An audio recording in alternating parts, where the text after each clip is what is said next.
Hey, team players, and welcome to another great episode. It's coming out now across the sports betting world, all the different lines that you can see. One of the things that we do at Local Football Flavor is we look at those books and those lines. Why? Because they're actually the truth. It's no clickbait. Come see here to read this article. It's real money, the sharpest edges on the line, and how to read and dissect them translates to results. This is why we are the league champion makers. This is why we win money. And today we're going to be doing a multi-millionaire best ball league. Come check it out and let's go win some stuff. Today's going to be awesome. Let's do it.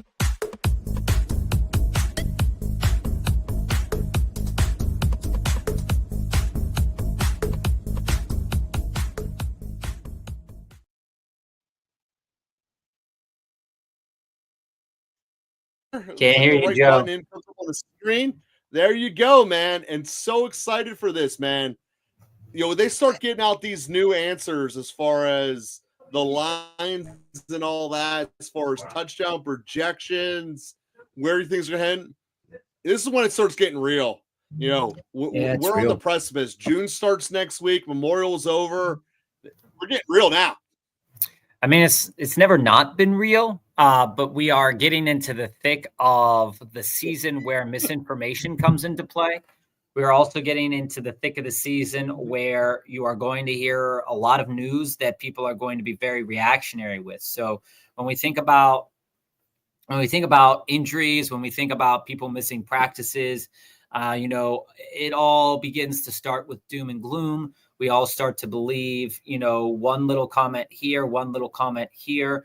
This is what leads people to maybe not drafting Jamar Chase number 1 overall. This is what leads to people fading guys like Saquon Barkley. This is what leads to people, putting the Tank Bigsbys of the world up into the stratosphere. This is that type of year where we're going to start seeing a lot of news. And I think in particular, what we're going to see, because there's so many people out there, like us that are sharing information, sharing opinions, and a lot of the creators out there and a lot of people out there, there's a lot of stuff to take in, right? And so, there's going to be a lot of risers and fallers when we look at ADP. We've talked about ADP a lot on our show, and you're going to see probably some significant risers and fallers coming up fairly shortly. One of the biggest ones that you're probably going to see fall and the biggest rise, I think, that you're going to see in the next week and a half is Stephon Diggs and Kyle Williams. Stephon Diggs news just came out that he might not be back until week 4. Now, while that might not be significant, when it comes to week 17, but it can be significant when it comes to the ADP values that people want to get to, because eventually, you're going to hear it being talked about in the world of fantasy football's closing line value. And right now, Stephon Diggs' value, you still have to take him fairly high. Same with a guy like Brandon Ayuk, and you're not 100% sure that he's actually going to play some of these games already going into the season. So you're going to start seeing, I think, a lot of people start to fade a guy like Diggs and push a guy like Kyle Williams from, the 11th, 12th rounds into that slot where Diggs was as well. And by association, you're probably going to see a little bit of a rise in guys like Pop Douglas, a little bit of a rise in guys like Javon Baker, and maybe potential rises in Hunter Henry and the running game as well. So I think that right now is prime time to really start thinking about how do you want to build your team? How do you want to build it for week 17? How do you want to build it for the playoffs? But also, how do you want to circumvent? Hey, Jesse, what's going on, man? How do you want to manage this misinformation and information that's coming out right now at this time of year? Because again, Bob, if I can jump in with an important thing on that. During OTAs, you have to remember they're voluntary. So anything about a veteran not being there, and I define a veteran as a third-year guy who's beyond for the sake of this conversation, it doesn't matter. If you look at it, they're basically just teaching them how to get in the facility and what practice looks like and when you're allowed to ask questions and when you're not. And who you're allowed to walk in front of in line, and you're not allowed to talk to this superstar, or you are allowed to talk to them, or Like this is the really basic fundamentals with zero heavy lifting. So when you hear reports like Hubbard over in Cincinnati isn't participating at all, don't give it a care in the world. Now, give a care in the world that the Bengals just lowballed him. That's something to care about. But the fact that he's not at the OTAs, it doesn't really matter. So perspective is a big thing. And again, that's why we use the sportsbook data to go so hard with this. Yeah, it's a huge thing. And what you're going to see, Tyler, what you're going to see with a lot of things that are going on right now is that guys that are falling and rising in ADP right now are going to be those very strong reactionary trends. So, ADP is dictated by a lot of different things, but when you look at how much of a player can slide versus where you can take that value at, think about this, right? So when I look at something like this, Tyler, and I see, Barkley won't finish as running back 1. Now you look at a statement like that and you say, well, what are the reasons? I 100% agree with that. What are the reasons why he wouldn't? Now, there are many ways you can make a narrative for why he wouldn't, but nothing about his situation has changed drastically at all. It's still basically a very similar team. They lost a couple offensive linemen, but a very similar team with a very similar game plan. And the only way he's not RB1 again is if guys like Bijan, Genti, Gibbs, and Kyron can. And, personally... Or the elephant in the room, he gets hurt, which is what's going to happen. But when we look at overall, like, RB1s that I want on my team, I'm building teams with Saquon. I'm building teams with Bijan. I'm building teams with Gibbs. I'm building teams with McCaffrey, just to have, like, a little sprinkling here and there. I personally think that there's a lot of ways, and be aware, Joe, Baltimore, who they play week 17 here, you can get a nice little combination coming up. Let me get the schedule up. I'm going Collins here regardless, dude. I'm going to try to build a Lamar and Stroud stack. You're not going to get Lamar, just so you're aware. But you can I'm going to try, damn it. You can build Collins either. So you can build, hey, Magic, you can build a nice little Green Bay stack, though, on the very back end. If you don't get Lamar, you can build a nice little Jordan Love, I didn't get Matthew Collins. Golden, So, Tucker Kraft. Hey, but we're going to do something we haven't done yet. We're going to go Bowers here. We're going to go Bowers. I'm cool with that. Bowers opens the door to potentially a late Geno. I'm okay with stuff like that. I'm absolutely okay with a late Geno. Looking at Tyler, I'll get to that comment in a minute. When we look at Geno's projected over and unders for touchdown markets going into this year, I believe BetMGM has put them up to around 20.5. So looking at the Raiders as an organization and looking at, where is the likelihood that he is going to project more than that or less than that? Well, a lot of those touchdowns, you could project probably about 6 of those to go to Bowers, maybe 4 or 5 to go to Myers, and then where are the rest going to go? And so I think there's a little bit of wiggle room in there for Bowers to get up to that 8 to 10 touchdown mark. They're projecting at around 900. The over and under is around 900 yards for Brock Bowers. And I kind of am okay with something like that. I think that Brock Bowers, where we took him, is a little bit overvalued. But I do like the fact that guys like McBride have tended to slid a little bit. In this draft, he didn't. I think taking Bowers where we took him precipitated somebody to take McBride a little bit later. I think it's a very interesting play. Yeah, we can talk about we've never done anything like this yet.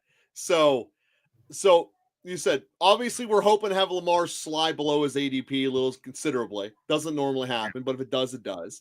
And Tyler, here's the thing about Saquon. So this is one of the things that, when we look at and we research what has happened in the past, there has never been, I believe, in the last 15 years outside of, I actually don't think there's ever been one that has repeated in consecutive seasons as RB overall number 1.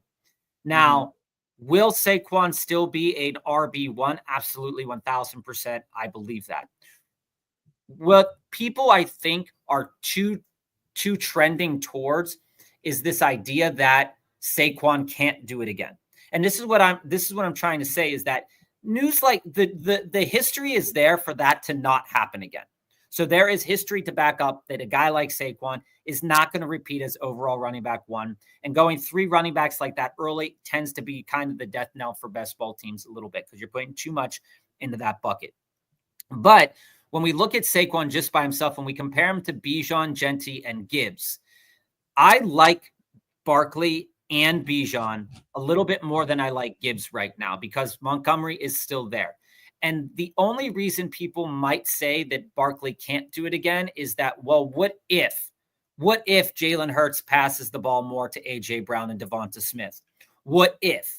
And there's always those what if statements. And I think that if enough of them pile on to a player, then it tends to lead them a little bit downward on people's agendas. I don't see a reason why he couldn't, other than projectable, past histories and things like that. But I think he has a good shot of potentially repeating, because the Philadelphia Eagles offense was so good with him doing what he was doing last year. I see no reason why he can't continue to compete like that. Joe, you're going off the radar here, man. You're going a little rogue. I am. I'm going very off the radar with this one, guys. A little rogue. So me. You don't normally see me go big on the Jets, but there's, based upon the information as far as what we just got here, again, we're always putting out new information, looking at the new markets. With Justin Fields, and this is going to be ironic because Justin Fields will be on this team later. With Justin Fields' low passing numbers, they're basically telling you the only way the Jets are going to score is by running the ball. And Fields, that's why he's going to be on our team as a runner. And it's just a situation that I really like. And that's why, again, kind of leaning into some of the new information. I was talking to Bob before this started. The reason we took Henry is he's truly the most important Raven. It's not Lamar, it's Henry. So if you can give me the number one target who could be potentially up there in target share with elite receivers in Bowers, because he's the only real target in town, the most important player on either the top or second most important high-scoring offense in the league, the player who's most likely to score a touchdown on a team that has to score to win because the Jets defense is overrated. I want to go in those directions. And I still think Mike Evans is one of the most underrated receivers in football, period.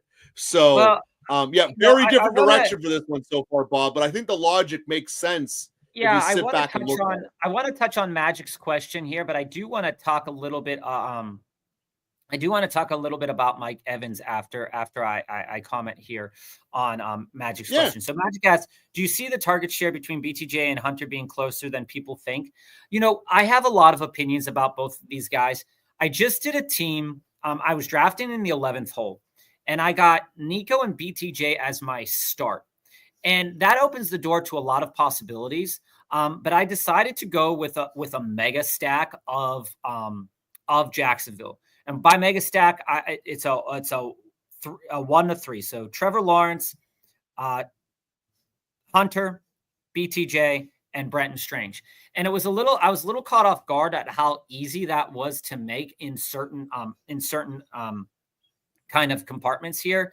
But I do think that when we look at what those two guys can handle, what you're going to need to see is this. So right now, Trevor Lawrence's touchdown numbers is around 21. And so in order for that number to hit, I think you can project BTJ somewhere in the market of like 8 to 10 total touchdowns. And I think for him to have value as a first rounder or early second rounder, you are going to have to see him have like 10 touchdowns. And I think that BTJ is probably going to get around 1,200 yards. Now, in terms of Travis Hunter, if, they're trying to just mainly get him on offense right now, but they are playing and teaching him the ropes with defense and having him sit in on meetings with defense and things like that so that he is up to speed on things. But I think that if you want Trevor Lawrence to be successful and you went on and you got Travis Hunter this early, I don't see a reason why the target share wouldn't be at least a 60-40 kind of split, or maybe a 70-30. So like if BTJ is getting 100 targets, you're going to see, Travis Hunter getting 30 to 60 targets. I don't think that he's going to be super close. However, what I do think is that if it proves that Travis Hunter is a better, route runner or whatever when the season comes around, they'll tend to feed him a little bit more. I think that has to play out in the middle of the season, and it's going to play out, as we get into week 6, week 7, week 8. But I don't think that it's a bad idea to, in certain drafts that you're in, especially in these best ball drafts, to go after, because Trevor Lawrence's cost is so low because people don't believe in him. And personally, I don't really believe in him right now either, but I can make a couple of teams where that stack will be relevant. And it's actually not a bad team because you're getting decent enough value recently with Travis Hunter, because Travis Hunter has been falling to the 5th round in some drafts, and you can build a nice little team before you take Travis Hunter, before you take a chance on him. But in our other drafts, people are taking him in the 4th. So there's not a lot of the wiggle room for Travis Hunter is a little bit tight. And I think that, where you have to take BTJ at the 10, 11, 12 kind of spot, that you need to be aware of that. I like that pick of Calvin Ridley a lot. That's a very volume play. Do you like Chase Brown or Breece Moore in redraft? Well, when it comes to redraft, I what Joe just stated about Breece Hall, I think is important. Tyler, I'll get to that comment in a minute. What I like about Breece is that all of the markets are projecting that in order to win games, the Jets are going to have to run the ball, and they're going to have to do it well. The Jets are slated right now as an over and under total win total of 5.5. So the market doesn't believe that the Jets are going to win a lot of games.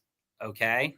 But what we want to look at here is the fact that in those games that they win, there is a high probability, high possibility that they're going to win by running the ball. So Breece Hall comes at a decently high price, and I think he's going to cost you a little bit more in redraft than he does in best ball right now. I don't think in redraft you're going to be able to get Breece in the 3rd round. I think he's going to go probably late 2nd, maybe early 2nd, depending on how people view running backs in your league. Now with Chase Brown, the same discussion can be had, but the projections for the Bengals are really very much in that market that is receiving. And so when you look at the Bengals total win total, it's at 9.5. And most of the markets believe that they're going to be throwing the ball a lot. Right now, Burrow's touchdown numbers at 33. Okay. So you look at it and you say, hey, something's going to give here. And if you think that Chase Brown is going to be an elite option, I would pump the brakes on Chase Brown more than I would pump the brakes on Breece. But I do think that Chase Brown could prove to be a little bit of an asset depending on how you view the Bengals offense this year. I prefer Breece Hall, and I think Joe definitely prefers Breece Hall over Brown.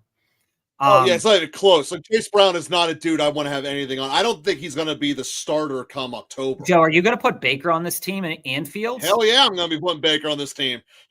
Okay. The ideal turn here, Bob. I is noticed Baker you passed on Waddle, which would have been a nice connection to the Tampa stack on nice bring back there. A Jonnu pick here wouldn't be bad either. A Baker and Jonnu wouldn't be bad. Well, no, we don't need a tight end. We're not doing another tight end until the end. You don't invest that much in Bowers. Then you don't have a bring back. You don't have a bring back idea for that game. For which game? For the Tampa game. You have a double stack there. Hopefully you're going to get that double stack in there. We're going to go. I was going to go with Baker and Myers on the turn here. Would have been the ideal world.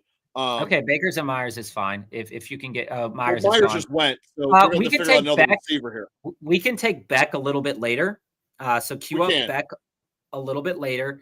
And then it's going to be Baker and receiver Baker and best flex. Let me answer your question, Tyler. But I want to see here first. I would like. You know what, See, Joe? Bob, the reason I want to go with the receiver is because we already have the 2 Tampas. But if I can get Baker, Ward, and Geno as my quarterbacks for this team, I'm okay with it. And we'll throw a that's late fine. shig I at like the that. end. So I'd that's like kind of Gunnar what I'm Helm more building than for Chig. right now. I'd like Gunnar Helm more than Chig, but definitely I might go Baker and Fields right here. Actually, I think Fields could be a league winner. That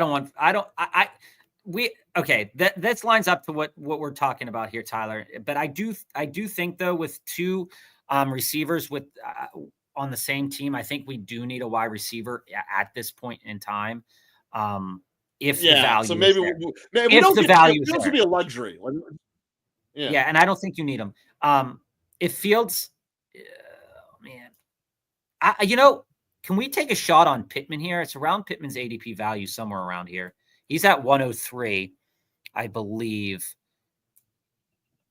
So not yet. So Pittman, the receivers on the board right now are Kupp, Diggs, Golden, Reed, Downs, and Buka, I'd like to take and Higgins. So we're not going to take Buka. Take Mayfield here. And then if Golden still is on the comeback, he gives us a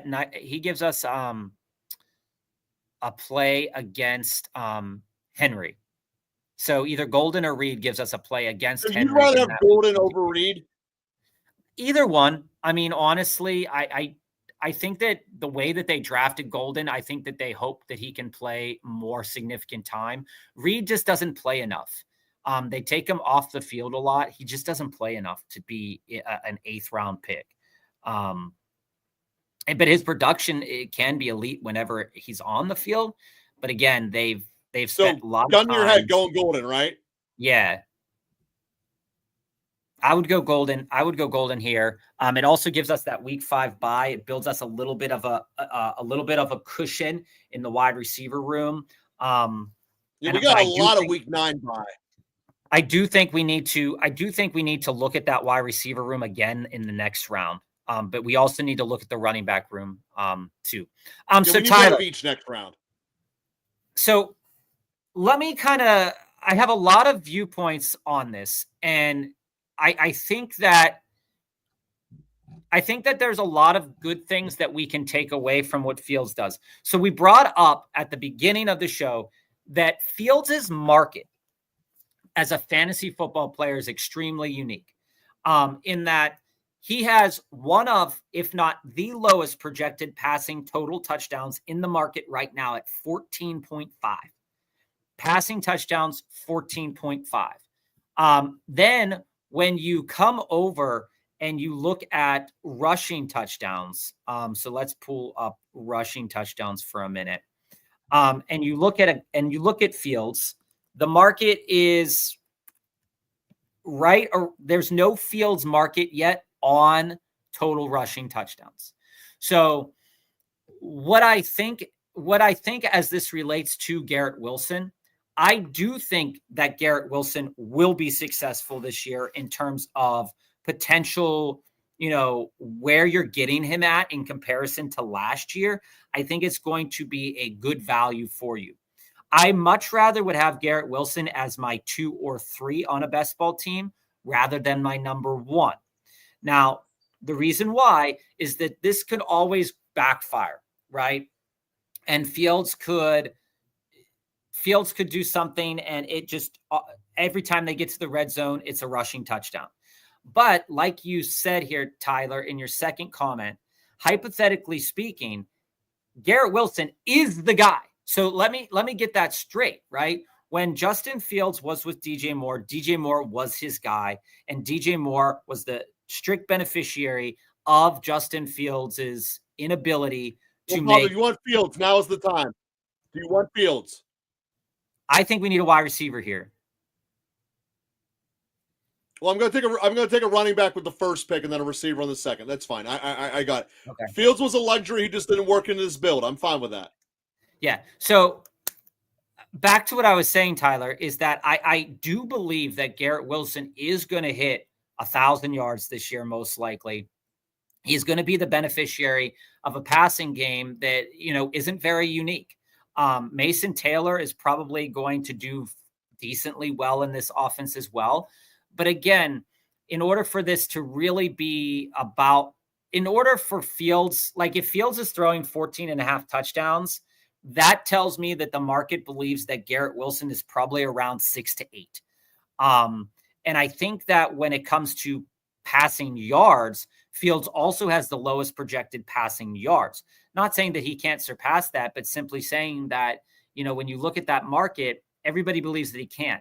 And I think that if you believe that he can, Justin Fields, like Joe said, is tremendous value. I mean, you're sitting here in the 10th round, Joe, and he still hasn't gone yet. If you would like to take him, we can. If you don't see the value, if you don't see the value in the wide receivers, if he's still there. Because the receiver I was going to take would have been Coleman, and he might slide to me. Okay, take him. Because I would have liked Mooney there, and he just went off the board in that round too. And also, I'm okay with rolling Baker, Fields, and Cam Ward as well. We don't need Geno Smith now. And you look at it, Fields compared to Geno Smith, that is a night and day replacement. So Tyler, will Fields be successful from a fantasy perspective? You just saw in this draft, and you just saw in probably other ones that you're doing, he's getting drafted 9th, 10th round, around where every other quarterback was. The market says that he might not have a great fantasy football season, but if he does, it's probably going to come with his legs. And if that's true, and the Jets are going to probably be losing a lot, you're right. He's going to have to throw it a lot, but that doesn't mean that Justin Fields is going to be a super successful passer. So, they might have more opportunities to throw, which will be that Garrett Wilson will have a lot of opportunities there. And I think that, like I said, I have no problem with Garrett Wilson. Absolutely not. I mean, Joe will tell you that, he might be not a great pick, but I think where Garrett Wilson is being taken at, bottom of the 2nd round, top of the 3rd round, it's tremendous value. And if I could build a team. Well, it's value now. Last year he was taken 10th. Yeah, if I could build a team with Justin Jefferson, and then come back with T. Higgins and Garrett Wilson. Yeah, I'm building that all day, every day. And in redraft, if I can get Garrett Wilson as my 2nd wide receiver, I'm all for that, because I think that the upside, particularly when we talk about best ball, I think the upside is there for a guy like Garrett Wilson. I just think that saying that, he'll make him into DJ Moore, I don't think that that comparison is necessarily one that we want to make, because again, DJ Moore had like a 40-point game, a 10-point game, a 6-point game, a 4-point game, and that's not necessarily what we want. We want better than that. But I think he could get you there. And hypothetically speaking, you're right. He can throw an 80-yard touchdown pass, which would be tremendous, especially in DraftKings. You go 3 receptions, 100 yards, and a touchdown. That's bonus points all day. I'll take it all day, every day. Tyler, I saw you just dropped a comment there. I'll answer that too, but I want to talk to Mr. Magic here for a minute.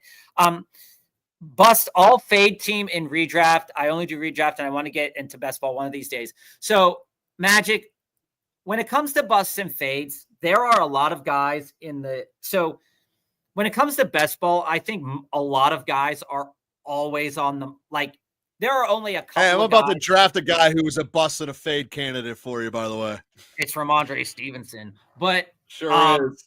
You look at it, but he has a nice stack with the Jets though, because they play in week 17. But yes, he does. When I look at a guy like Ramondre, right? He's going to be on a lot of do not draft this player's list. Do not draft this player's list. But let's be honest here, right? Ramondre is a player that fumbles a lot. He hasn't been on a good offense. He's had significant chances to prove that he can't fumble the ball, and he still does, which is maddening. But at the same point in time, you're looking at players. Javonte Williams was taken over him. Zach Charbonnet was taken over him. Tajay Spears, who doesn't have ligaments, was taken over him. Garenda was taking over him, and we don't really know what that situation is going to look like leading into this year. The value is so tremendous on Stevenson that while he is a guy that I would usually fade in most circumstances, if I can pull it and get him in the 11th round, that's absurd. I mean, that's an absurd amount of value to capitalize on. Even if he does nothing, you're not drafting him like we were in the 2nd, 3rd rounds 1-2 years ago. you're getting him at a tremendous value. Now, in redraft leagues, I think that most home leagues and things like that, you're probably going to see Stevenson in that Brian Robinson category of like the 8th, 9th round. And even then, I would still take him. So he's not on the fade list for me specifically. Why didn't you take Beck there, Joe? You took Shaheed. Why didn't you take Because Beck? There's the fundamental answer. I'm not sure Beck is going to get a ton of target share. And in best ball, Shaheed can give you an 80-yard and a touchdown. Okay, I got you. When it And comes and to, also, we're going down this road of Bowers getting all the target share, and we believe it's going to be a I feel higher that. running offense anyway. There shouldn't be enough pie for Beck. I feel that. So a couple of guys that I am fading at value, Joe. Can you scroll up the board a little bit? Because I think that some of these Absolutely. guys, I already got my next turn locked I in think unless I that get some of these sniped. guys are going to be pushed too far up. A guy I'm fading who I wasn't fading last year is Terry McLaurin. Terry McLaurin's numbers, we talk about touchdown regression, and he's a guy that second, third round wide receiver. I think he's weighted a little bit too high, and I think he's riding the wave of Jaden Daniels. Now, do they have other options? They have Debo, but not many others. So if you think that Daniels is going to be successful, then people are going to push Terry McLaurin up the board because he was the touchdown guy. I'm not sure I'm confident, and I like him at value. Is he a supreme fade? No, but I just don't like him enough at value. Another guy that I'm not really like down with right now at value necessarily is Zay Flowers. I've taken him in a couple of best ball leagues, but particularly in redraft. If it's not full PPR, I don't really have Zay Flowers on my map because as long as Henry is doing Henry's thing, the touchdowns showed that they were going to Henry, Lamar, Andrews, Likely, and Bateman. And Zay Flowers was like a strict like fourth. Can he still have great games? Absolutely, he can still have great games. But if there's no touchdown upside in a player, and I have to take that player in the 5th, 6th round, 4th round sometimes, I don't want it as much. Secondly, when it comes to these wide receivers up here, like you mentioned, Magic, looking in the 2nd round, a guy I like, better than some people would be Rashee Rice. But he does come at a cost that's scary for people because they don't know. Let me put on a Kansas City break pump real quick for you, Bob. Yeah, go ahead. Kansas City has a really convoluted schedule at the end of the year when you look at it. They have basically no rest going into the playoffs because of all their primetime specialty games, like on Christmas and stuff. I think there's a very real chance that in your playoffs, Kansas City doesn't produce like they had been all year because of the lack of rest. They have Denver, Indy, Dallas, Houston, Chargers, and then Tennessee. I'm talking more about the spacing between the games than the actual competition. It's a lot of short weeks there. Yeah, and and those and the math of a short week, you don't fully recover it, even though you get extra long time. It tends to take longer to recover on multiple short weeks in a 4-week span than it seems like it should, but it's the way it is. Yeah, and when I look at other players, and I do want to come back to this Magic because we can talk about this, all the time. That's okay, Joe. You didn't get Cam. You could take. I like Gino our 2 quarterbacks. You could take Gino if you want, if he's still on the map in the next round. I don't want to take Gino by himself, or Gino with just Bowers. That to me is that's fair. So let's get there. Goes Gino anyway. There goes Gino. Yeah, so it doesn't even matter. Let's take some shots here. We can go Jalen McMillan and just do an insurance policy. Is Tucker Kraft still on board? No. If you want, but I think that's too many week 9 wide receivers. Personally. Dobbs it is then. I love Romeo Dobbs so much more than you. Yeah, I mean, I'm not a fan, but I've taken him more than my fair share. We took Brees. Who is Mims is gone. All right. Oh, I went with Taylor. I was taking Taylor in that pick regardless. Taylor? Because if Fields throws the ball, the tight end seems logical. Now, he did not throw the ball a lot to the tight end to Pittsburgh. But that being said, I still think Taylor might be the number 2 target share, second most talented receiver on the Jets. Second, he might have standalone value. So in terms of bust fades as well, Magic, before I move on to Tyler's question, because we could talk about this a lot, is the Giants running back room. I'm staying away from the Giants running back room at value. I think that Cam Scadaboo is getting pumped up a lot, and that Tyrone Tracy is getting pumped down a lot. And I'm just not confident right now in determining what that value is. And I don't think, like, if I'm doing best ball, I'm like, a couple of teams have Tyrone Tracy. A couple of teams have Cam Scadaboo. I'm not going to be over invested in them. But in terms of redraft leagues, I think that the ambiguous backfields are going to be ones that you're going to have to target to get a little bit of value, and potentially a lot of value out, like say the Steelers, potentially some value there in Najee over on the Chargers. So I think you're going to get a lot of value there, but I also think that in redraft, some players are going to be pumped up more because they're going to see these running totals of these ADPs that have come out for best ball drafts. And they're going to be like, oh man, everybody loves Cam Scadaboo. This is going to be something that's going to be great. So I'm going to draft Cam Scadaboo because my league runs running back really heavy. And by the time the 6th round comes around, you're out of running backs and you're going to run Cam Scadaboo in the 6th. And I think that's absurd. So I think that in redraft leagues, especially those that favor running backs a little bit early, that there are going to be these young runners that are just coming into the league that are going to be pumped up. And I think that I'd be fading guys like Cam Scadaboo in redraft leagues because you just don't know. But, I think but that all depends on value too. And here's the bigger point for your redraft league. For me, when Scadaboo goes off, you're not going to play him. In a best ball league, he plays. That's the other thing you got to remember with the redraft part of it. And fades for me are at value, right? Like if I'm seeing that ADP is too crazy on a player, then they become a fade. There's only a couple players that are like all-time fades for me because they've done me dirty. And like Javonte Williams, Jaden Reed. Those are 2 guys that are on my list right now. While I still like Jaden Reed a lot, I'd have to get him at a really good value for him to hurt my heart again.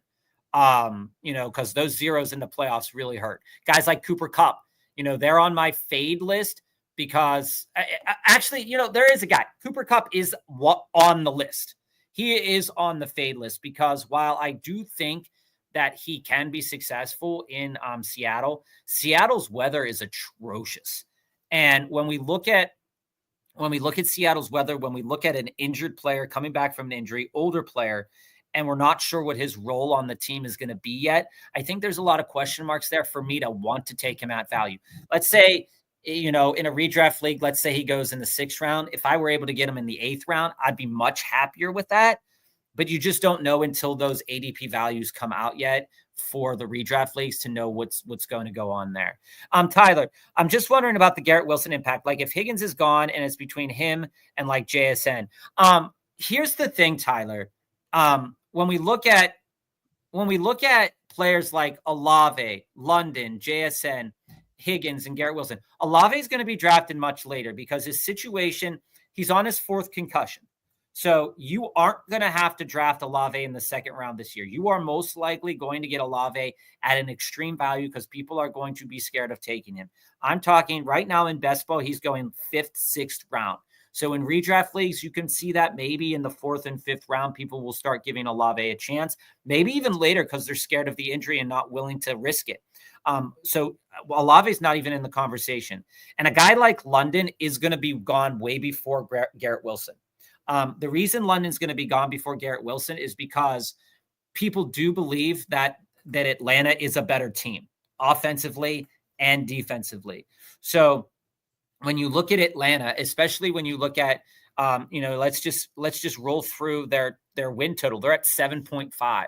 So people believe while Michael Penix might not be the best passer, I think that when you look at how their target share is like implemented here, you have Pitts, who's kind of a wild card. And Mooney, who was afraid of Penix last year because he wasn't used to catching from a left-handed quarterback. Well, Drake London benefited from that a lot, but you're seeing a rise in Drake London. And, a couple years ago, he's going in the 3rd, 4th round. He was a guy I believed in a lot, didn't show out when he needed to.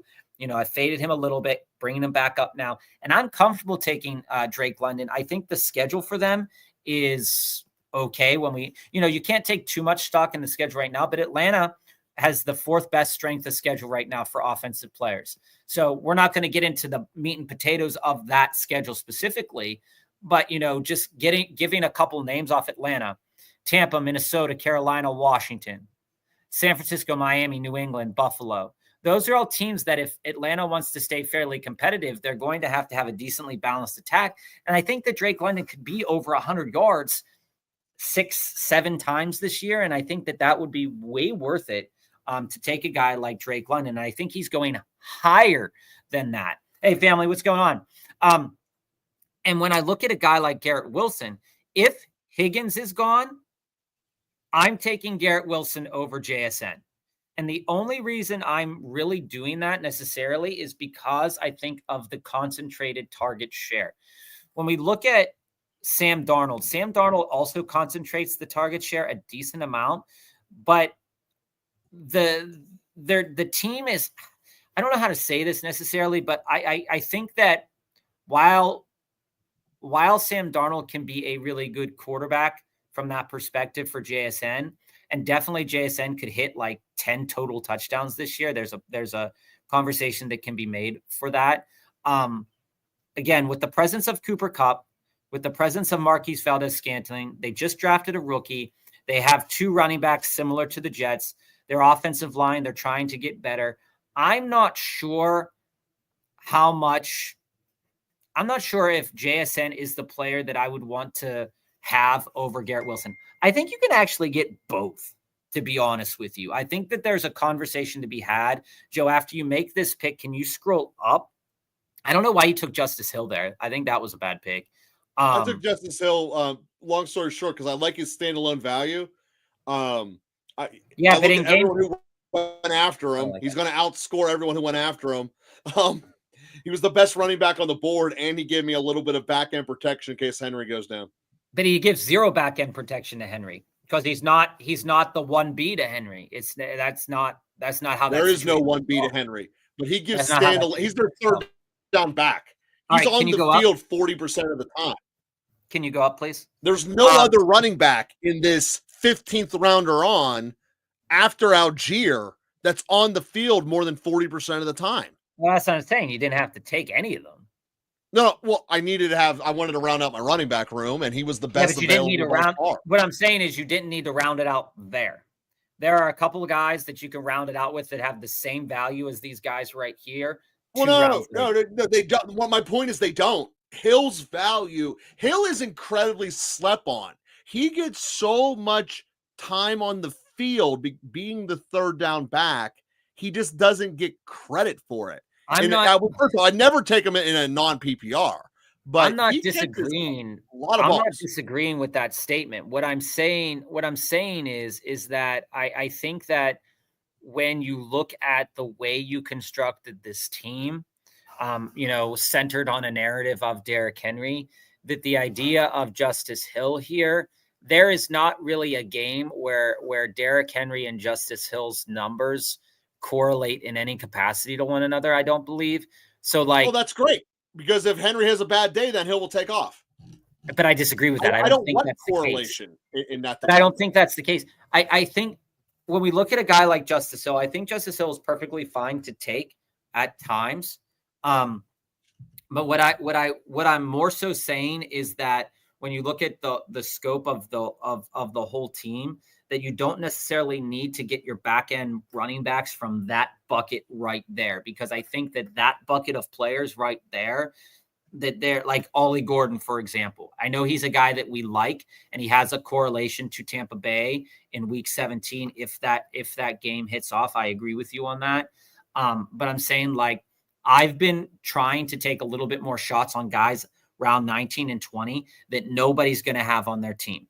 Okay. Okay, well, Taking guys, I'll be doing the same thing there. Although taking guys that you if think Shook has a chance. Like, for if example, Shook right? falls and still was on the board, I'm going to take him. Like, for example, in the 20th round, and I know this is going to come as a shock to some people, but in the 20th round, I've been taking way more chances recently on bub memes. Now, why?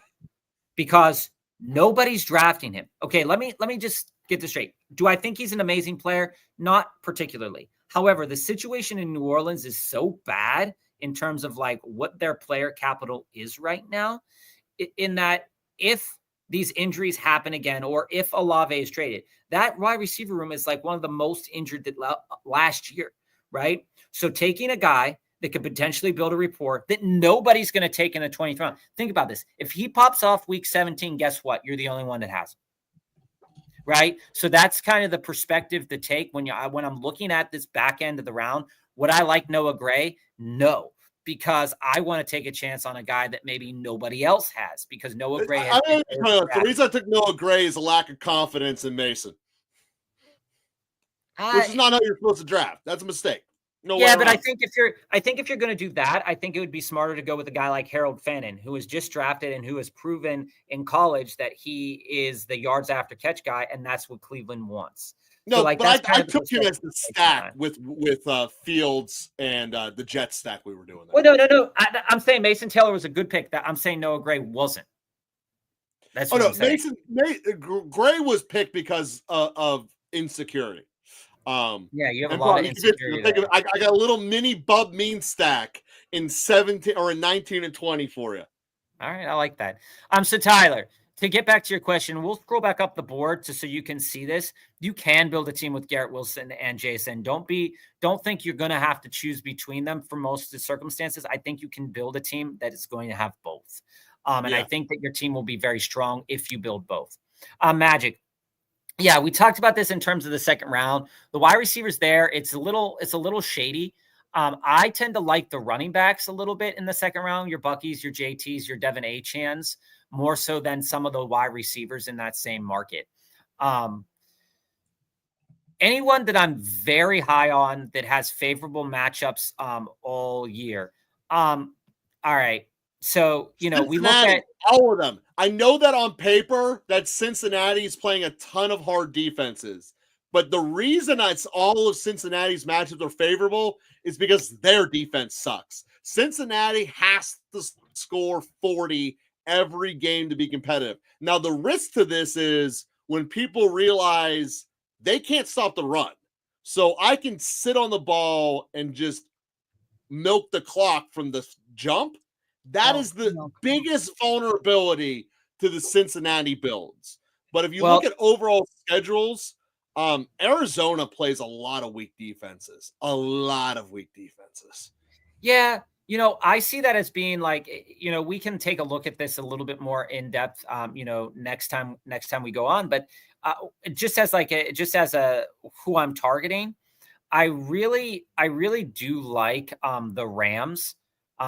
Particularly the week 10 on, week 7 before their bye, they have a couple of nice games that could be competitive and some that won't be.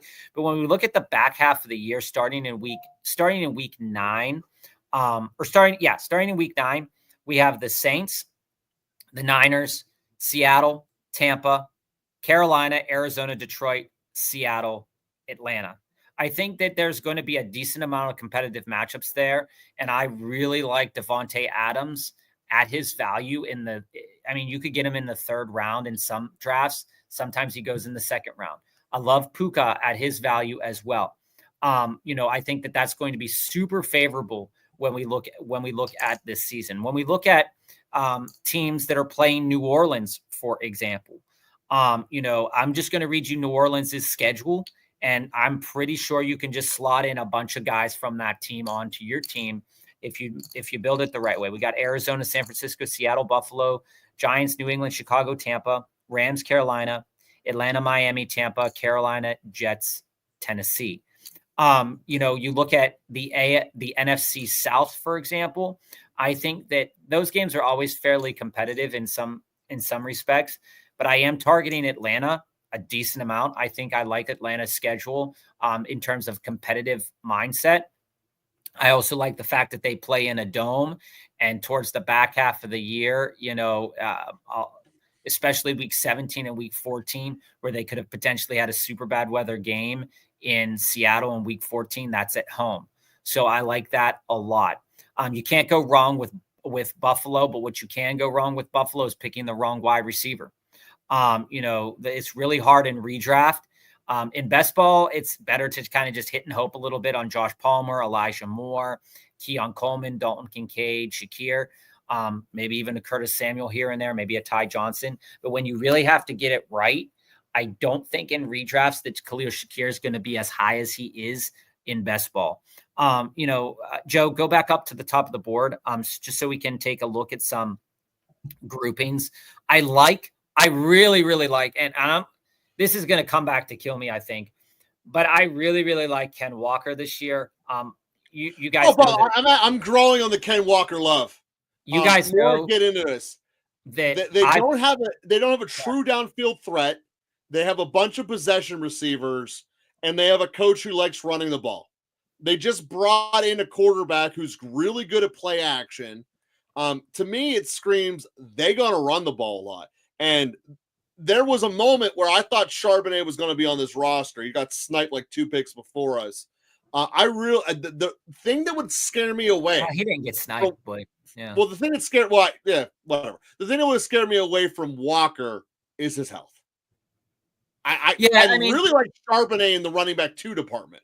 So when we look at it here, and just let's to look at this question a little bit more, because I think it's going to help out everybody when we consider running backs and wide receivers that have favorable matchups or favorable conditions to be successful in the coming year. You're looking at Kyren Williams, right?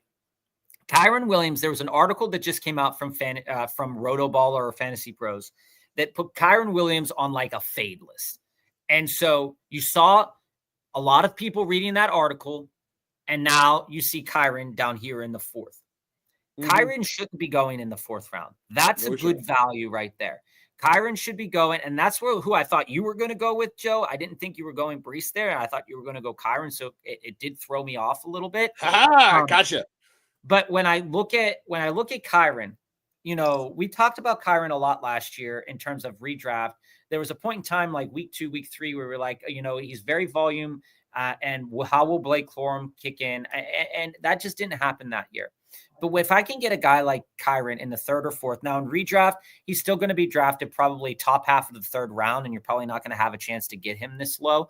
But I think when the value presents itself for a guy like Kyren, because let's face it, there's a really good chance that the Rams are going to be good at moving the ball. Devontae Adams is great. He is a great wide receiver and a great receiving threat on field. Puka is electric.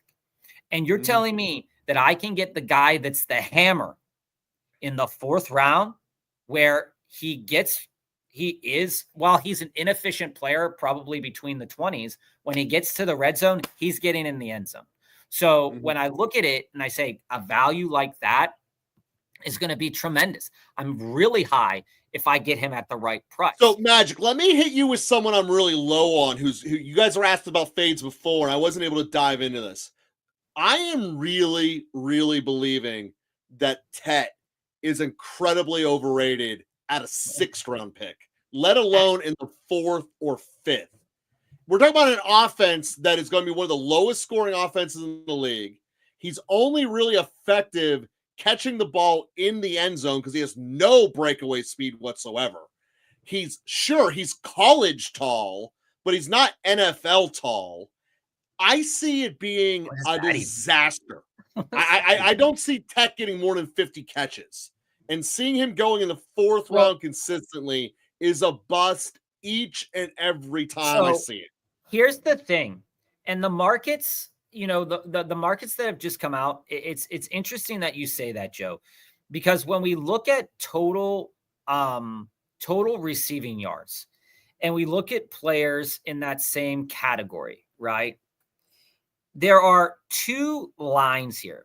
Okay. Nothing is open on Bet ESPN or anything like that, but this is from Betting Pros now. a derivative of Fantasy Pros.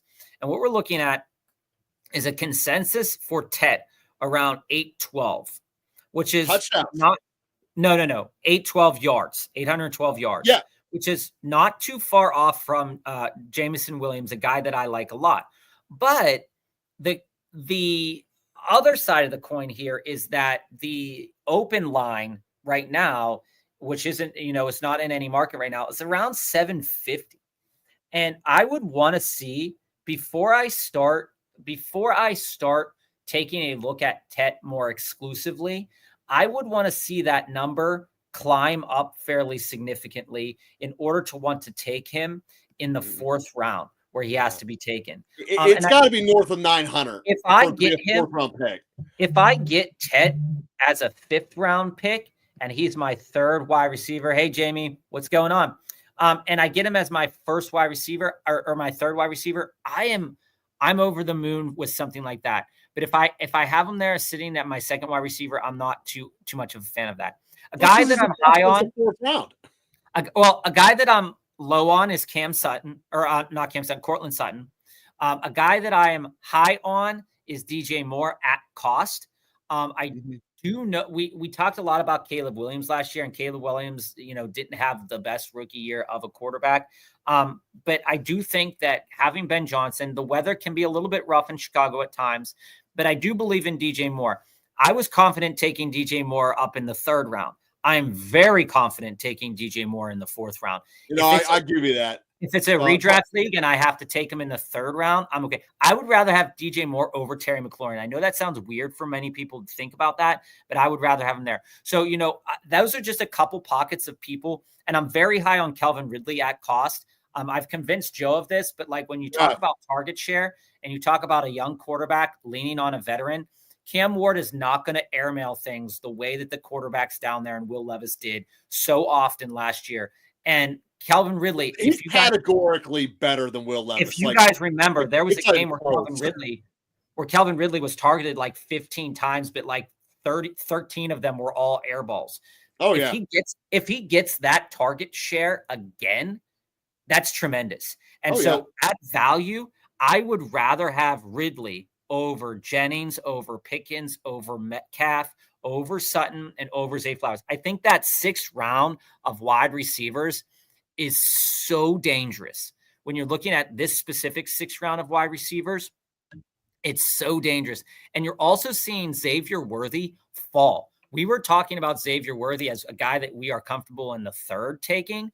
But Xavier Worthy has fallen now because news is like, well, we don't know about Rashee Rice. We don't know what the thing is going to be with, this offense. But if Patrick Mahomes is going to be successful, Xavier Worthy is going to get the ball, guys. Oh, yeah. Worthy's becoming value now. And while he's not a good value in terms of like how he compares to a guy like Hollywood Brown, the kid's electric, and you can't not give the ball to somebody who's electric and can get open.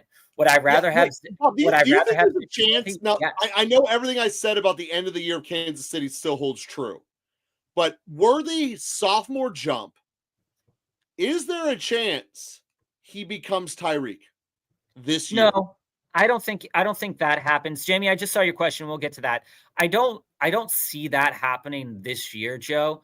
But I do see that like they could develop him in a way that he can be successful in that manner. So the door is open for my viewpoint to that to change. But I don't see it now as being something that you can project to say this is definitely going to happen. Going to your thought here, family, about Keaton Mitchell.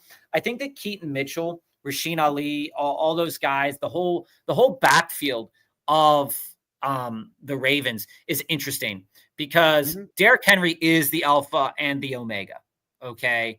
He is the beginning and the end. He is inevitable. And when you look at Derrick Henry, Keaton Mitchell is not him.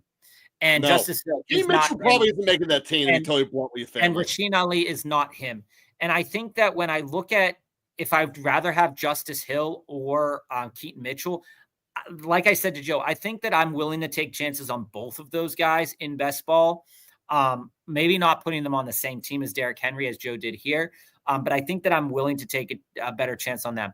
I'm definitely not willing to take a chance on Keaton Mitchell. As it goes to this thought, though, family, I'm all in on taking 20th round shots on random Saints wide receivers. If it's not Bub Memes, take Tipton. Hey, why don't you throw Brandon Cooks in there too? Because he's on the Saints as well. Why don't we throw Michael Mayer in there as a back end tight end? Cooks might be signed that they're actually thinking about moving Olave. That's how I looked at that. They took Cooks a while ago, but I'm willing to take shots on random Saints wide receivers because I will tell you this. When we look at week 17, okay, and we say, okay, well, what's going to happen in week 17? They play Tennessee, and Tennessee isn't that good on defense, okay? No. They're okay. They ain't great. And so when I look at what could really happen week 17, week 15, week 16, I look at New Orleans' schedule, and who do I see? Carolina, Jets, Tennessee. So if I'm taking shots on anybody in the 19th and 20th round, it's Saints wide receivers that are so random, you probably never even heard of them, because that's probably what's going to win you that week. Because Shaheed's probably going to get hurt. Olave's probably going to have a concussion. Juwan Johnson's older now. The running game is terrible. Something's going to have to happen. And, in redraft, I'm staying away from all of them, quite frankly, for Shaheed. But in best ball, that's how you win it. You take a guy that nobody took. You take them, one or two times on a team that you're fairly confident in, and you just roll with it. Because the reality is, in best ball, you should be able to have you should be able to build a successful team in 16 picks and then roll a dice with 4 lotteries. I think that's fair. I think that's fair. That's basically the reality of it. So Magic says that I think that's why I want to get to try and get a wide receiver with my first pick and then pivot to running back in the second. Joe, go up, just to give you a reason why this can be successful. And then Jamie, I'll get to your comment here. When we look at the first round running backs, there's a lot of really good talent there, with maybe Ashton Genty being the oddball out because we haven't seen him perform in the NFL yet. That's a big chance that you're taking. I would never take Genty over Gibbs. So looking at that, do I see, when I think about running back 1 overall on the year, who do I see as potential candidates? Well, Barkley, Robinson, Gibbs, for sure, 100%. Derrick Henry, Christian McCaffrey. Number 1 until what? Week 14? And let's be honest, guys, Achane and JT are not, leagues away from them. They are. Well, I want to talk on those two real quick. Achane is not going to get any goal line carries again. He failed miserably at it last year. But he doesn't need them. Gordon's on he this doesn't team. need them because he's an electric player. He doesn't need them. I think it helps him. It helps him, but he doesn't need them. He's not going to get beat up. He's going to be able to have more electric plays. He's the guy that's definitely a dark horse for a running back overall 1 performance, but it's not out of the realm of possibility. And at minimum, he's going to give you, I think, conservatively speaking, in a PPR league, 18 to 24 points a week if Tua is healthy. Okay. Then you go and you look at and you say, Taylor and Jacobs have been there before. They can get there again. The pathway is there. They're on offenses, particularly Jacobs, that is going to find success moving the ball. And Jacobs can pound the rock in for the red zone. And Bucky has fallen from grace, and I can't understand completely why he's now being drafted in the 3rd round. But if I have a team like this guy has right here, this team back in early best balls, you would not have been able to make. But this team right now, and like I said earlier in the show. You're talking about Bijan, Achane, Bucky? Yeah, like I said earlier in the show, I don't like starting 3 running backs in a row because I think you are missing out on some value at wide receiver. But this guy with DJ Moore, Travis Hunter, and I don't like you end up with 7. If you take 3 in a row, you should end up with 5. Yeah, this start right here, that could lead you to your starting lineup scoring, almost 180 points. That's a crazy build where all three of those running backs have the potential to get plus 30 points a week. Yeah. On a great day, all three of those players have a chance to get plus 30 points. And those players are all typically going in the second round. And that's why I mention it, is that typically speaking, Bucky and Jacobs don't fall to the second round. And typically speaking, don't fall to the third round. They're in the second round. So, Mr. Magic, based off of your point, I would rather pair my team up if I'm at the top half with a Jefferson Bucky rather than going with Bijan Garrett, if you get my drift. I'd rather go Amon-Ra and Achane rather than going Derrick Henry, Brian Thomas Jr. Well, I think that they could all be successful, and we do that often. If I only get one shot at it, and I'm in a redraft league and I only get one shot at it, I am pumping myself, into that one running back, one wide receiver start in my redraft league, most likely. And I guess, that could change. But I think that that's something that I think is an interesting point to get to. Jamie, when you talk about Ted's projections right now, as it goes, the line sits like this. And I just want to look up Bryce Young for a moment to see if that line is out. So as you're looking this up, I want to put this out here. Ted's college tape is nowhere near as good as Marvin Harrison's was. Okay. He should not be considered in the same round. Joe. So here's Bryce Young's over and unders right now. The line for Bryce Young's total touchdowns is sitting at 16.5 to 17.5 passing touchdowns. Ted's number is at 4.5. Okay. J-Mo's is at 5.5, just as a comparison. And Keon Coleman's at 5.5. Brock Bowers is sitting at 4.5 as well. When you look at Ted and his projectable, they're projecting that he's somewhere in that range of 700 to 800 yards, but not even close to 1,000 yet. I think that that's scary for me. And for those people that took a chance on Marv in the first round last year, you got burned.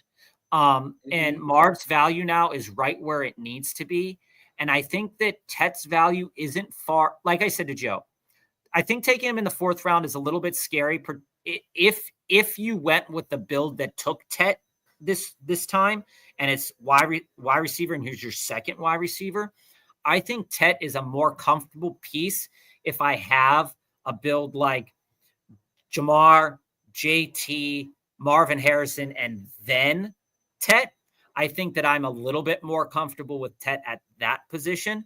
But because the projectable numbers are so low, and because Carolina's not projecting good right now, I really do think that Ted's going to be one of those players that is going to really be polarizing in a lot of redraft leagues and not so much in best ball leagues, because he's going right in that round of players that people are not really certain what to think about.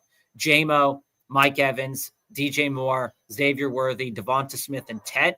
And then he's right over the precipice of players that people really don't know what to do with. The Cam Suttons, the Zays, the Hunters, the Metcalfs, the Pickens, Jennings, Ridley, and Waddles.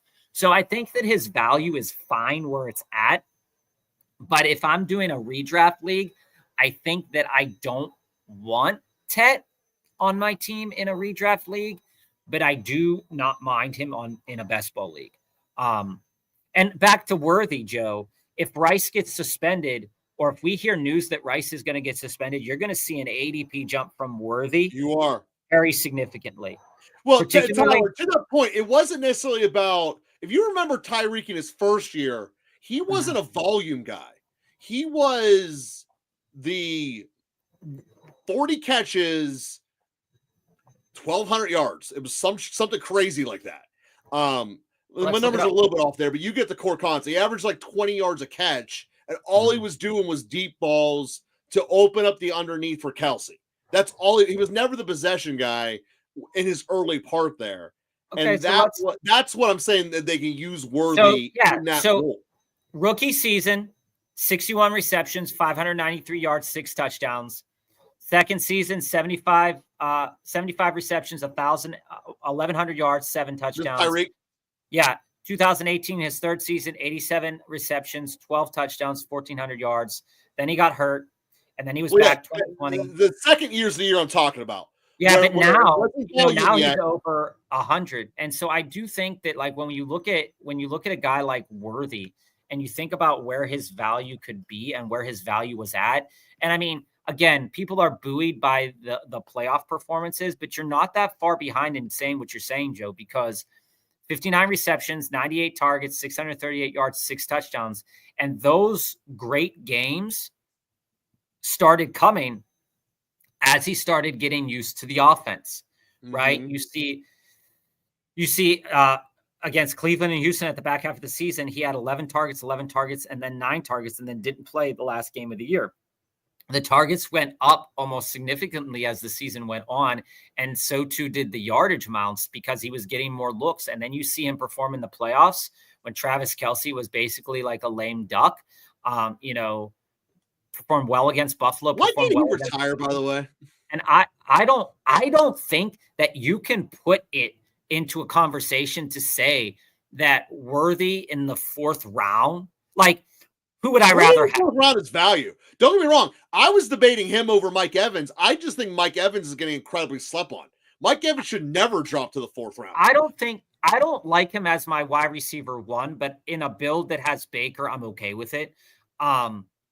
Because I think you got value in the other positions as well, where we didn't have to force into any of these running backs. On that note, guys, who won this draft? Who do you guys got as the Jesse? Draft winner?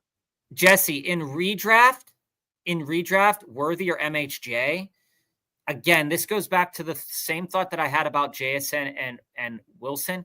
Depending on where you're drafting, I think you can get both.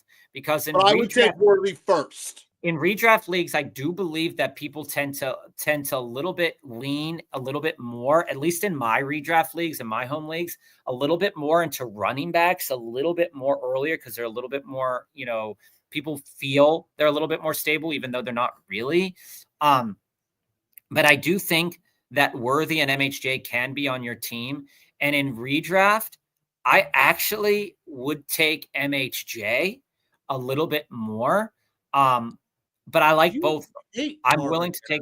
I hate both. I hate Marv, just like from a perspective of like, oh, I'm not. So Jesse, my reasoning for this is Kyler Murray's an idiot, and I believe that there's a bigger, much higher ceiling potential out of Worthy because of the Kyler Murray effect. I mean, yeah, I see that. I see that for sure. When you look at the touchdown markets right now, Joe, for both Worthy and Marvin Harrison Jr., Worthy's numbers are not out yet, but Marv is sitting at they're not going to get released till Red Rice's information comes out, because you have 4 extra games of him being the number 1 receiver. You're getting an extra. You'll hit. Marv is sitting at 7.5 touchdowns as his line right now, and in terms of reception, or in terms of I'd rather go fish on my second receiver than 8 touchdowns, and that's why I take Worthy.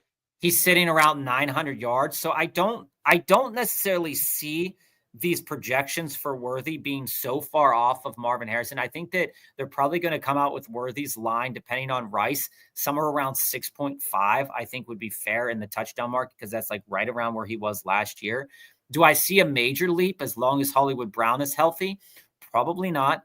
But I do think that he is going to be a significant threat, and he is going to be the home run you need some weeks to win. Whereas Marvin Harrison, I think, will develop into a more stabler option rather than what we saw last year. Again, this is all predicated on the development of Kyler Murray. Will Kyler Murray make any more development? Who knows? Probably not. But again, thinking about that is not a bad thing. Now, Jamie, this is why we've been building Ollie Gordon into our lineups a lot. Mm-hmm. We're not forgetting about Jalen Wright. But Jalen Wright's performance when he came in last year were just so. So if they see in OTAs, in camp, all the stuff that Ollie Gordon is a better hammer than Jalen Wright, there's a very real possibility that Ollie Gordon, if Tua stays healthy, will be very relevant this year. And getting him very late, I think, is smart. I think it's smart to also, if you're doing best ball, to get a little bit of Jalen Wright, a little bit of Ollie Gordon late, particularly if you're not building Devin Achane. If you are building Devin Achan, I still think it's okay to take a little bit of Ollie Gordon because, when we look at the strength of schedule this year, Joe, and we look at Miami still has a really decent strength of schedule. They're projected at 8.5 wins. So that, everybody's going into it thinking that, Tua is going to be healthy. If Tua is healthy, this offense is good. If Tua is healthy, this offense is good. If Tua is not healthy, they have Zach Wilson there. Who knows what's going to happen? But if this offense is healthy, Ollie Gordon should have a role. I think the role is probably going to be similar to Jordan Mason, and you're going to get a good deal on it. Here's my general problem with Miami. And this is a little bit of my blanket over all of them. They are so far up their own ass with how smart they think they are that they dominate for the first 8 weeks. And they give you such a head start coming out of your pod, but they get figured out now 3 years in a row at Halloween. And they're not winning you the multi-millions is my point. And here's the thing, Joe. I'm going to read you Miami's schedule right now. Okay. Indy, New England, Buffalo, Jets, Carolina, Chargers. That plays into what you were saying, right? Yeah. They're going to start that. The Chargers and Buffalo will slow them down, but not a lot. Cleveland, Atlanta, Baltimore is the next 3 games. Those are going to be fairly competitive, I think. Then 10 and 11 are Buffalo, Washington. Then they have a bye week 12. This is what they finish out the year in where you're in your playoffs. In Miami against New Orleans. Well, that's 13. That's not your playoffs yet. Well, some people. Jets, week 14. Steelers at the Steelers, week 15. That could be a shit show. Yeah, it could. Week 16 against Cincinnati. We know there's. Is it at Cincy or at Miami? It's at Miami. Okay, that'd be a high scoring game. And then at home, week 17 against Tampa. So, and if you go to week 18, it's New England. So I definitely think that there's a lot of value to Ollie Gordon. And depending on what narrative, if you go back and watch our other episodes, we talk a lot about narratives on our show, just so you can see different best ball teams from different perspectives. This best ball team that we did was based off of values that we like. But again, if you enjoy the narrative of Tyreek Hill not being successful, then you should push Waddle. Jalen Waddle, Nick Westbrook-Ikhine, Jonnu Smith, Ollie Gordon, players like that. Jamie, Joe, before you get your question about Will Howard in the 20th round. Joe, before you get to that, Mr. Magic here asked, do you think the Cowboys could trade for Kamara? And I think that the answer is unequivocally no. Well, no, that's wrong. The Cowboys can always do something that's stupid and bad. So the answer is they could. They just shouldn't. Okay. I think from the perspective of logical thinking, the answer would be unequivocally no. And here's why. Yeah, they'd be better off getting ETN, the older one. You just had opportunities to draft with not so heavy draft capital, running backs that could be successful for your team. But instead, what you decided to do was you decided to go out there and you decided to sign Javonte Williams. If we go and we let's go to our lads to look at the Dallas depth chart right now. That's where I'm going. Because they have just guys right now. Wait, they only signed Phil Martin. Yeah, that's so no. So they have Javonte Williams. They have Jadon Blue, who they drafted. They went out and got Miles Sanders, who that was weird. Phil Maffa could potentially show up if the guys in front of him suck. And Deuce Vaughn. That's a running back room that looks to me like there's at least 4 guys there that could be cut by training camp. I know that that's not going to happen, but when we look at the perspective of Dallas, there's 4 potential guys there you could cut. 2 definitely you can cut. And I think that they went with 2 young guys, but I don't think from the perspective of, if in fact Dallas is a contender, Magic, if in fact Dallas is a contender, I think that you could see a trade for Kamara. But the same conversation has been said about Travis Etienne as well. And will that be any different or more successful in Dallas? Thanks, Jamie. Appreciate it. I don't necessarily think that that when we look at a guy like Kamara right now, that fits into what Dallas wants. or is, because if Dallas wanted it, they would have already gotten it. Okay. Yeah. And that's the thing about Dallas. On blue. The other thing is the Cowboys. We have a couple Dallas fans that have been in the chat here and there, but primarily what Dallas wants to do, they do. Like, we thought for the longest time that there was going to be some major change that happened last year. Nothing happened. They went out and got Jonathan Mingo, which was really weird.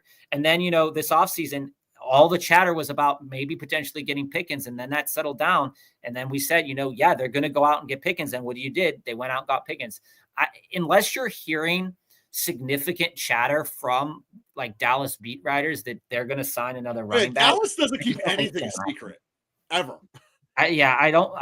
And maybe Jerry Jones will give an interview when he's 5 drinks in at a bar. I mean, that's how they is. When we get past OTAs and we get into the first weeks of training camp, if Phil Maffa and if Jadon Blue aren't who they thought they were, then I think that they go out and sign a guy like Dobbins caliber because he's free. Yeah. They're not going to have to dedicate a whole lot of salary. You're going to see Dobbins or Nick Chubb. Don't forget about Nick Chubb, guys. I don't think you'll get, regardless, they're going to get a veteran who will replace Javonte Williams because they're going to realize Javonte Williams sucks too. Also, Jerome Ford is out there as well. They don't need to pay the price of Alvin Kamara when there's guys out there that, again, I think the price of Kamara is going to be a 6th-round pick. I don't think it's going to be anything significant. Yeah, but again, I don't think that if they would have wanted to do it, they would have already done it. That's the thing. So, Jamie, I'm assuming for so for Superflex Best Ball, is it worth drafting Will Howard from the Steelers? I'm going to give you a hard no on that one. I love it. I'm going to say no for 2 reasons. First is that without a doubt, they are going to have a veteran on this roster. If it's not named Aaron Rodgers, they're going to go out and get Kirk Cousins. That is the way Tomlin is. So Will Howard is going to have to fight through 2 different veterans just to get reps in training camp. Because whatever veteran they bring in, they're going to get almost 100% of the snaps. And right now, Mason Rudolph is getting 100% of the snaps because they know they're not going to give it to him during training camp. Everything is built to give the free agent that they're going to bring in here all of the reps to have them ready for the team.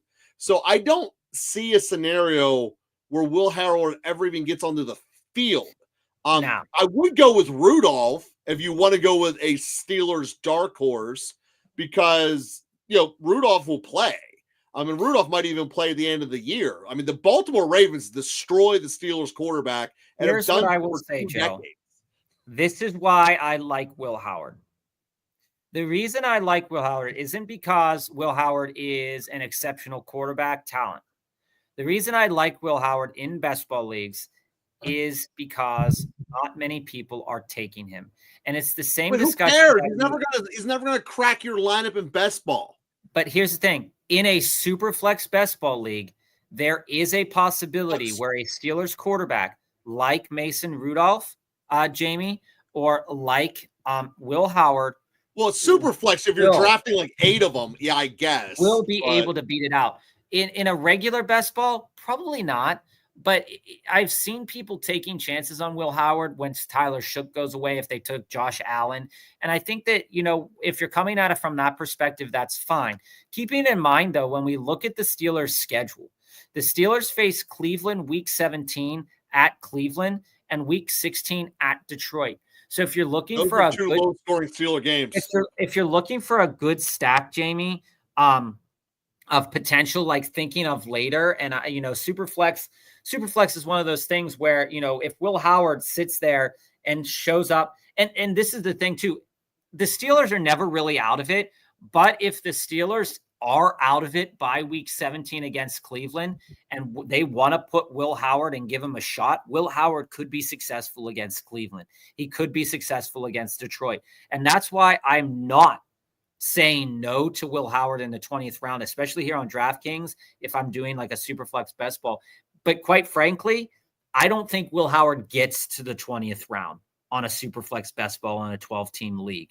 I think you're probably going to see, and what you saw as well is guys like Tyler Shook and Jackson Dart, start to climb up higher and higher and higher, and quarterbacks tend to climb up a little bit higher in those super flex leagues. So I think that people that waited on quarterback are going to be a little bit scared, and they're going to start building out some Will Howard teams or some dirty Kirk Cousins teams. So I'm not quite sure you can get him in the 20th round, but I do think that there's a decent amount of value there because not many people are going to see him as playing, because in week 17, the people that have Will Howard most likely drafted Josh Allen or Lamar Jackson, and they're hoping that Josh Allen, Lamar Jackson, and their other guys are going to be better. If you're drafting Will Howard, if he's going to crack the lineup, he's most likely going to crack it in your super flex spot. And to crack that, you're probably going to be hitting maybe like a 16-point mark, maybe an 18-point mark that late in the season. Can he hit that? Maybe. I think that, yeah. And Jamie, I think that, saying that, you got him in the 20th round today, I think it's a good enough pick. I really do. And Joe just gave you the counterpoints to that. But I do think that he could definitely show up in that late round. And if you don't like Tyler Shook, or if you don't like Jackson Dart, or you don't want to take a chance on Kenny Pickett, Shadur, and Joe Flacco, that Will Howard, Kirk Cousins, those are totally guys that I'm willing to take a chance on there in the 20th round. Like I said, I'm actually surprised you got him in the 20th round. A lot of times in regular best ball, you can get him in the 20th round, but in Superflex, I thought he'd go a little bit higher recently. And Mr. Magic, which wide receiver from the 4-5 range will finish with the most points, do you think? Are you asking Magic about wide receivers in the 4th and 5th round? Yeah, I figured they were well gone. Probably. Yeah. So Bob, I'm going to go just looking at our draft in a PPR, where do you think they're going to be? So if you're talking about a redraft, Magic, where you got to actually have confidence to start all of them, I'm going to be looking at the higher volume, been there, done that guys, especially earlier in the year. That's why I like Mike Evans. That's why I like Sutton. Bob isn't as big on Sutton as I am. I like Metcalf because of his situation, and I like Ridley because of his situation. Worthy is a huge ceiling guy, but at the end of the day, it's a question about whether or not Worthy can be there. But yeah, DK is a guy. I love his situation. He's right there with Ridley. When DK was originally brought into Pittsburgh, there was a lot of talk about he is the most Mike Tomlin receiver Mike Tomlin has ever had. He's a freak with blowing people up. He doesn't care about hitting people. He never quits. Quite frankly, if DK, this is as a lifelong Steeler fan, if DK finishes his career in Pittsburgh, knowing how much Tomlin already loves him, he could end up being the 4th best Steelers receiver, and the top 3 were all Hall of Famers. Yeah, so I think that could happen to DK already. I am on the DK bus. And let's look at it this way too. When we think about a guy like DK versus a guy like Ridley, is that we know right now. So I think that DK's value could go up depending on what quarterback ultimately lands in Pittsburgh.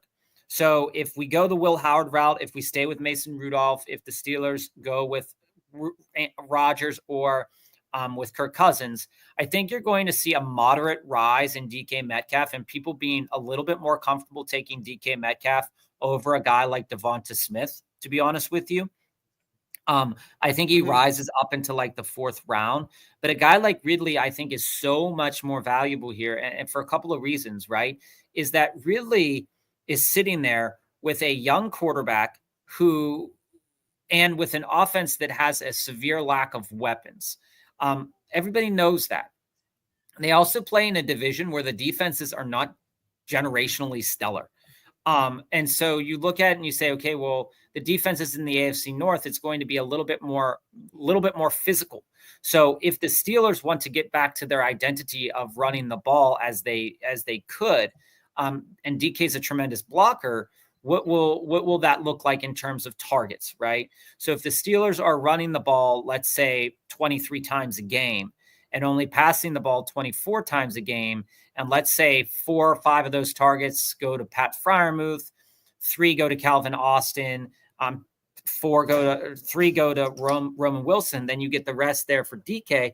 DK could be relatively successful, but I think that why DK is sitting here right now is because the quarterback situation is so worrisome for most people that they don't really want to take a chance on him. I think he's worth taking a chance on. Me too, because he's going to be a third rounder once Roger signs. I disagree with that, but because I don't think I don't think his value is any higher than Marv or Adams or Smith in that respect. Well, I think it'll be comparable to Marv. But when we look at the idea of the true number ones, and we look at Ridley and Metcalf, that statement is facts, right? Yes. They're fighting players that if those players get targets, that's cool, but they're the best wide receiver in the room. No doubt. In many different capacities and many different things. So I think that you're getting, if you wait on wide receiver and you go with a double running back early, or if you go running back, wide receiver, and a onesie position, taking Ridley and taking DK isn't bad, because those are two guys that can easily crest the 1,100 yard mark with 6 touchdowns. And it's like, oh, they had that season. Oh, okay. That's just okay. Because they're not like on teams that are going to be like 1,400 yard teams in terms of the wide receiver numbers. And like you look at it, Terry McLaurin in the 3rd or DK Metcalf in the 5th. I'd rather have DK Metcalf. Terry McLaurin in the 3rd or Calvin Ridley in the 5th. I'd rather have Calvin Ridley. And quite frankly, you could build a team, Terry McLaurin, DK Metcalf, Calvin Ridley, if you wanted to.